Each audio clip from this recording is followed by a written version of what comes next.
안녕하세요 여러분, 즐거운 국어 시간입니다. 매일 이렇게 즐거운 국어 시간입니다 라고 인사를 하는데 정말 즐거운지 모르겠어요. 선생님은 좀 재밌게 하고 있는데 여러분들은 어떤가요? 요즘에 재밌게 국어 수업 듣고 계신가요? 자, 정말 여러분들이 좀 재밌게 들었으면 좋겠습니다. 왜냐하면 이게 영상 만드는 사람들의 공통점인 것 같아요. 선생님이 요새 마치 유튜버가 된 것 같은 느낌입니다. 맨날 영상을 하나씩 제작하고 그걸 여러분들이 보면서 좀 재밌어 하길 바라는 그런 기분으로 살고 있어요. 여러분들 나중에 선생님 만나면은 영상 재밌게 봤다고 꼭 얘기해 주세요. 자, 저번 시간에는 우리가 시에 대해서 배웠죠. 그리고 기영도 시인의 엄마 걱정이라는 시를 같이 읽어보았습니다. 우리 마지막에 황병승 시인의 첫이라는 시를 감상하는 과제를 냈었죠. 모두 과제를 성실하게 수행하셨습니까? 지금 이렇게 영상을 만들면서도 선생님 지금 여러분들이 올린 답글들이 너무 궁금해요.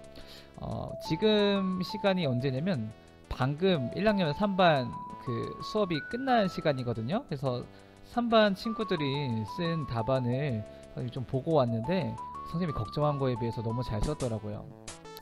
다른 반 친구들도 아마 진지하게 잘 쓰고 계시겠죠?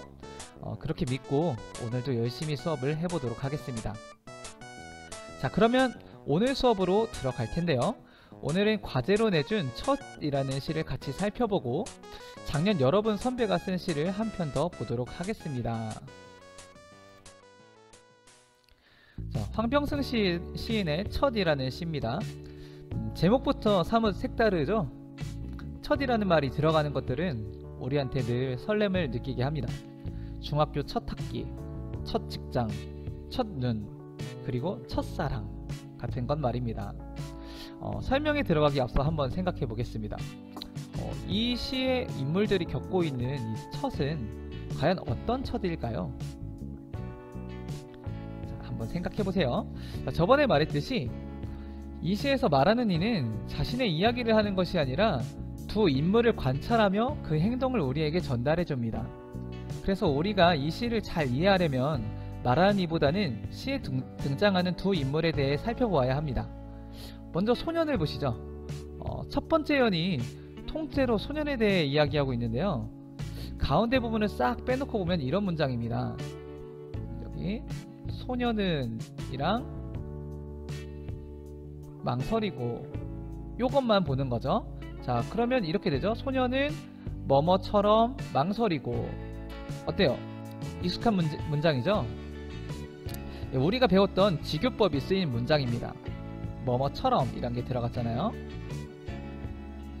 자, 소년은 망설이고 있죠. 지금 망설이는데 뭐처럼이냐? 바로 들락날락 구멍 밖을 살피는 쥐 대가리처럼입니다.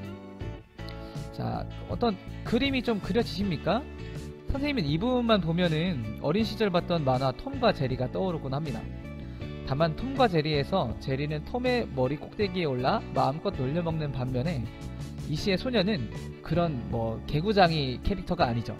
잔뜩 긴장해서 안절부절 못하고 있는 것처럼 보인다는 게 조금 다르네요. 자, 다음은 소녀입니다. 두 번째 연은 통째로 소녀에 대해서 다루고 있죠. 위와 마찬가지로 이 부분은 소녀는 뭐뭐처럼 기다린다 로 줄여서 볼 수가 있습니다. 지교법을 통해 마치 자기는 다리도 없다는 듯 먼저 움직일 생각도 없이 가만히 기다리고 있는 소녀의 모습을 쥐며느리에 비유한 것이죠. 쥐며느리가 뭔지 아나요, 여러분? 내가 선생님이 이제 다른 사람한테 이 시를 보여줬는데 충격적이게도 쥐며느리가 뭔지 모르더라고요. 그래서 여러분들도 그럴 수도 있다고 생각을 했어요. 쥐며느리가 뭐냐면 콩벌레예요. 콩벌레 아시나요? 콩벌레가 약간 이런 느낌의 벌레인데 이렇게 줄무늬가 엄청 있고요. 색깔은 회색깔이에요. 그리고 다리가 겁나 많아서 얘의 특징이 뭐냐? 몸을 동그랗게 말 수가 있어요. 어떻게 되냐면 이런 너무 못 그렸어. 이런 형태로 동그랗게 콩알처럼 말수가 있어서 콩벌레라고 부르곤 했죠. 이게 바로 쥐며느리입니다. 이 쥐며느리처럼 소녀는 가만히 기다린다는 거죠. 자, 한쪽은 잔뜩 긴장해가지고 망설이고 있어요. 소녀는. 다른 한쪽은 가만히 엎드려서 기다리고만 있습니다. 당연히 아직 아무런 일도 일어날 수 없는 두 인물의 사이에 팽팽한 긴장감이 흐르고 있습니다. 툭탁 툭탁 하고 긴장감이 흐르고 있죠. 둘의 이마를 오가면서 번갈아 쥐어박는 탁구공처럼 시계초침 소리만이 울리고 있죠. 자, 요 탁구공처럼 이 부분도 당연히 직교법이 쓰인 거라고 볼 수 있겠죠. 이 시계초침 소리를 탁구공이라고 탁구공에 비유한 거죠. 자, 어때요? 이후로 어떤 일이 일어났을 것 같나요? 마침내 결심한 소년이 먼저 다가갈까요? 아니면 기다리다가 지친 소녀가 먼저 다가갈까요? 둘 다 아니라면, 어쩌면 정말 현실적으로 본다면 어느 한쪽이 지쳐서 포기하는 상황이 오진 않을까요? 자, 소년을 쥐대가리, 소녀는 쥐며느리, 시계초침 소리는 탁구공에 비유한 세 번의 간단한 직유법을 통해 쓴 아주 귀엽고 멋진 시였습니다. 자, 다음은 여러분들 선배가 쓴 시입니다. 작년에도 이렇게 똑같이 비유 표현에 대해서 배우고 난 다음에 마지막에 비유 표현을 활용한 시를 썼었거든요. 그때 쓴 시예요. 이제 기존의 유명한 작가들의 시를 보는 것도 좋지만 여러분들이 아마 선배들이 쓴 시를 보는 게 조금 더 자신에게 와닿지 않을까 하는 생각에서 준비해 봤습니다. 물론 잘 쓰기도 잘 썼어요. 선생님이 좋아하는 시이기도 하고요. 자, 그러면 한번 읽어 드릴 텐데요. 여러분들이 선생님이 읽는 것을 들으면서 같이 눈으로도 한번 보시고 머릿속으로 한번 이 장면을 그려보기도 하시고 좀 진지하게 들어보겠습니다. 자, 그럼 선생님이 한번 읽어 드릴게요. 마지막 겨울, 김진표. 마지막 겨울, 기차들이 내 머릿속에서 무거운 짐을 나르고 있다. 내가 어른이 되더라도 이날을 잊지 못할 거야. 영원한 꽃잎처럼 잊어버리지 않을 거야. 자, 어떻습니까? 이 시를 읽을 때마다 선생님은 어떤 느낌을 받느냐면 좀 겨울에 그 쌀쌀한 공기 있잖아. 쌀쌀하고 차갑고 그런 뭐 코끝을 좀 아리게 하는 그런 공기가 먼저 떠올라요. 그런 공기는 뭔가 사람을 조금 아련하게 하고 조금 어딘지 모르게 외롭게 하고 하는 그런 구석이 있죠. 그런 공기를 떠올리면서 여러분들이 다시 한번 읽어봤으면 좋겠는데요. 이번에는 제가 읽지 않을 테고 여러분들이 잠깐 영상을 멈춰 놓고 직접 눈으로 읽어보면서 또 종이와 펜으로 떠오르는 생각이나 느낌을 정리하고 또는 그림으로 그려가면서 깊이 있게 읽어봤으면 좋겠어요. 어때요? 준비되셨나요? 자, 그러면 영상을 잠깐 멈춰주시고 감상해 주십시오. 자, 다 읽어보셨죠? 그러면 선생님이랑 같이 이 시를 살펴보겠습니다. 저번 시간에 했던 것처럼 이 시를 말하는 이와, 자, 적으면서 할게요. 말하는 이와, 그리고 두 번째로 말하는 이의 감정, 세 번째로 그것을 어떻게 표현했는지 표현법, 이 세 가지 그 뭐랄까 관점에서 좀 살펴볼 텐데요. 여러분들이 좀 이제 이것에 익숙해졌으면 좋겠어요. 이게 물론 어디 나와 있는 어떤 규칙 같은 건 아니고 뭐랄까 어떤 교과서나 책 같은 데에서 이제 설명해 주는 그런 건 아니에요. 근데 여러분들이 좀 시를 쉽게 이해할 수 있도록 선생님이 고안해 낸 거고 되게 뭐 간단하지만 여러분들이 좀 교과서에서 배우는 시들은 이런 방식으로 쉽게 이해하실 수 있을 것 같아요. 그러니까 잘 기억해 두세요. 자, 먼저 말하는 이가 처한 상황이나 말하는 이는 누구인지 이런 것들 먼저 볼게요. 근데 뭐 말하는 이가 누군지는 안 나왔죠. 말하는 이가 누군지는 안 나왔는데 얘가 지금 어떤 상황에 서 있냐면 그것도 잘 안 나와 있어. 그냥 마지막 겨울을 보내고 있다는 거 정도만 나왔어요. 근데 왜 마지막인지는 안 나왔죠. 상황이 구체적으로 제시되어 있진 않습니다. 왜인지 모르지만 마지막 겨울을 보내면서 그것을 잊지 않겠다고 다짐하는 그런 모습만 나와 있죠. 마라니는 이런 사람이에요. 마지막 겨울을 보내면서 그것을 잊지 않겠다고 다짐하고 있습니다.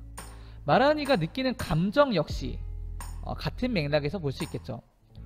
왜인지는 몰라요. 마지막 겨울을 보내게 됐는데 떠나는 마음은 일단 좋진 않은 것 같죠? 엄청 무거운 마음을 갖고 있는 것 같아요. 마음이 너무 무거워, 떠나는 마음이. 그렇게 무거운 마음 상태이면서도 이날을 잊지 않겠다는 결의를 마지막에 보여주고요. 자, 간단하게 마라니와 그 마라니가 느끼는 감정에 대해서 봤는데, 자, 굉장히 단순해 보이기도 합니다. 그런데 이 시는 그런 단순한 상황과 감정을 아주 멋진 비유를 통해서 표현합니다. 하나씩 살펴보겠습니다. 먼저 떠나게 된 상황 속에서 생각과 자기 마음을 정리한다는 것을 기차가 짐을 나르는 모습에 비유했어요. 자, 여기 보이시죠? 기차들이 내 머릿속에서 무거운 짐을 나르고 있다 보이시죠? 자, 머릿속에 한번 그려보세요. 이게 굉장히 시각적인 표현이라서 더 좋은 것 같은데 눈에 그려질 거예요. 내가 머릿속에서 어떤 생각들을 정리하는 그 모습을 마치 기차가 뿌뿌 하면서 무거운 짐들을 힘겹게 나르고 있는 것처럼 묘사를 한 거죠. 자, 그마저도 그냥 짐이 아니고 무거운 짐이에요. 즉 생각을 정리하고 있긴 한데 이 생각을 정리하는 게 굉장히 어렵다. 그 마음이 너무나 무겁다 라는 것을 표현하고 있죠. 되게 멋있는 표현이라고 생각을 합니다, 선생님은. 자, 다음은 두 번째 연에서 나왔어요.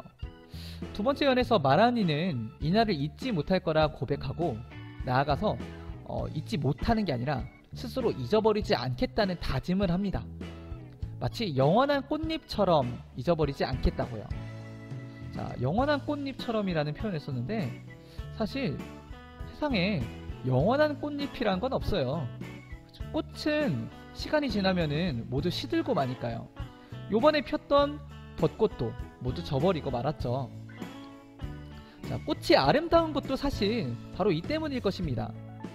언젠가 사라져버린다는 것을 알기 때문에 우리는 꽃을 더 가치 있게 여기는 거예요.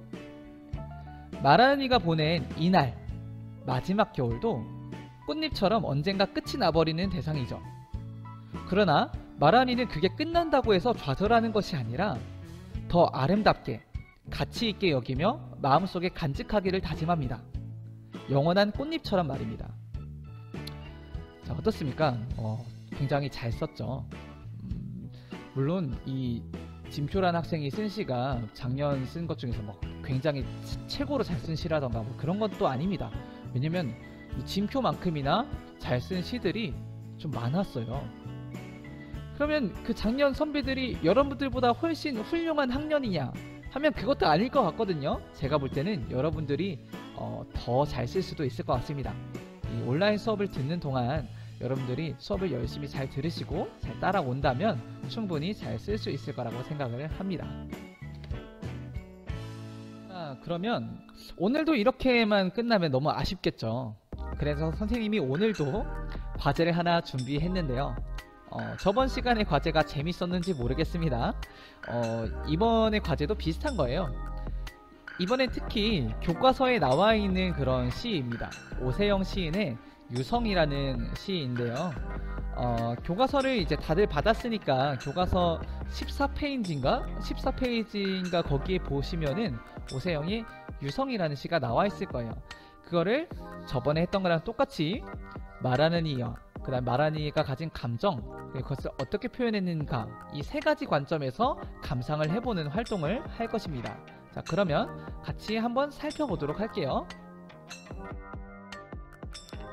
선생님이 한번 읽어드리면 괜찮겠죠? 그러면 선생님이 한번 읽어보고 그 다음에는 모든 것을 여러분들에게 여러분들의 몫으로 남겨두도록 하겠습니다. 자, 읽어보겠습니다. 유성, 오세영. 밤하늘은 별들의 운동장. 오늘따라 별들 부산하게 바자닌다. 운동회를 벌였나? 아득히 들리는 함성.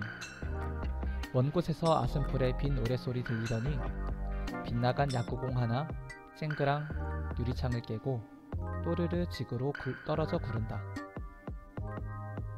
마지막에 약간 틀렸네? 그치만 다시 녹음하지 않겠습니다. 이미 앞에서 너무 많이 틀려서 선생님이 녹음을 지금 몇 번씩 하는지 모르겠어요. 자, 유성이라는 시를 우리가 같이 읽어봤는데요. 여러분들 이 시를 저번처럼 또 그 과제란에 이렇게 올려놓을게요. 또는 교과서를 보셔도 좋고요. 이거 보면서 그 마라니와 마라니의 감정 그리고 표현법 이 세 가지 관점에서 감상을 해보도록 하겠습니다. 자, 이렇게 오늘의 수업도 다 마무리가 되었습니다. 저번 시간에 영상이 너무 길었어 가지고 선생님이 조금 미안했어요. 오늘은 좀 짧죠. 그래도 사실 여러분들이 학교에 나왔으면 매일매일 45분씩 수업을 했어야 했는데 여러분들은 지금 얼마나 편하게 수업을 듣고 있는지 모릅니다. 굉장히 어떻게 보면 복받은 학년이라고 볼 수 있어요.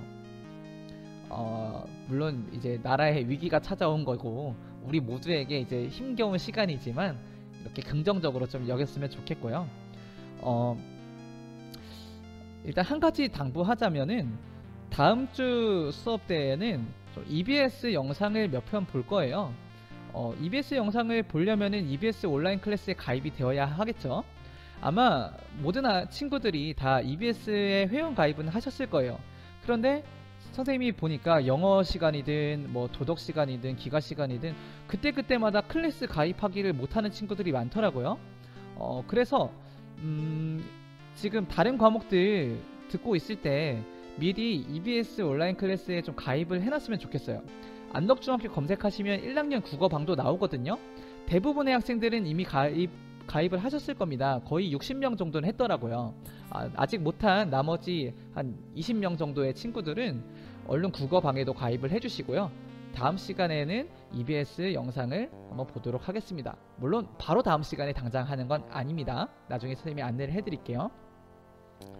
자, 오늘도 두 편의 시를 함께 깊이 감상을 해보았는데 오늘 배운 첫이라는 시, 그리고 마지막 겨울이라는 시, 그리고 어제 배웠던 엄마 걱정 요 세 가지 중에서 어떤 시가 가장 마음에 드셨어요?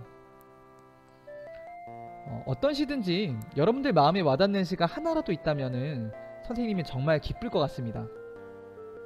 세상에는 우리가 알지 못할 뿐 즐겁고 재미있는 게 굉장히 많아요. 근데 그것들이 마치 까보지도 않은 선물 박스처럼 우리 주변에 이렇게 놓여 있어요. 선물 박스는 사실 까보지 않아도 사는 데에는 지장이 없죠? 그런데 시간과 노력을 조금이라도 들여서 포장을 풀어보면은 거기에 정말 재미있고 우리에게 필요한 선물이 들어있을 겁니다. 자, 시도 그런 선물 박스 중에 하나입니다. 시를 몰라도 사는 데에는 아무런 지장이 없어요. 그러나 시를 즐길 줄 아는 삶은 시를 모르는 삶에 비해 훨씬 더 즐거움으로 풍성할 것입니다. 이것을 선생님이 약속드립니다. 여러분들 시를 즐길 줄 아는 사람이 되길 부디 간절히 바라고 있습니다. 여러분 선생님과의 수업을 통해서 그런 사람이 되길 바랄게요. 자, 그럼 오늘도 마치겠습니다.